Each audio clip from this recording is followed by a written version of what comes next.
আসন্ন ত্রয়োদশ জাতীয় সংসদ নির্বাচন সম্পর্কে কি ভাবছে আসলে? ভাই কাট করে আমাদের জন্য যারা ভালো করবে তাদেরকে আমরা নির্বাচিত করবো ইনশাল্লাহ। 2018 সালে ফার্স্ট আমি ইলেকশন দেখি, বুঝে ওঠার যখন একটা বয়স হয় এরপর থেকে।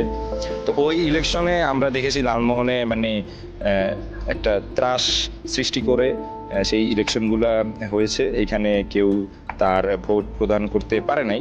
আমরা তো আবেশ সাহেবেরই চাই না আবেশ সাহেব যদি নির্বাচিত হয় তাহলে আপনার কেন মনে হয় ভালো হইব?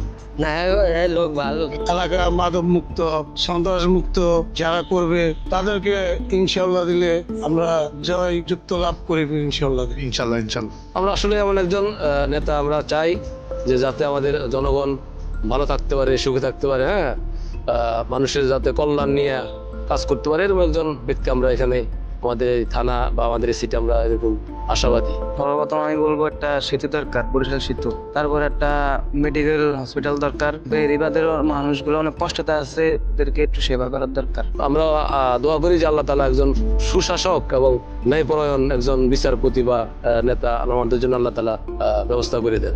তুই কি সামনে ইলেকশনে কোনো ভোট দিবি? তুই তো এই দেখছেন ভাই জেন আলফা কিসে কিসে কিসে ভোট দিতি? আমরা সুস্থ নির্বাচন চাই। সুস্থ নির্বাচন চান? আমরা সুস্থ নির্বাচন চাই। মানে আপনারা চান যে জনপ্রতিনিধি হবে হ্যাঁ, সে মানে আপনাদের জন্য কি করবে আসলে? আমাদের যে আমাদের আশেপাশে দুদিনে আমাদের ভাষ্য ছিল, আমরা তারে চাই।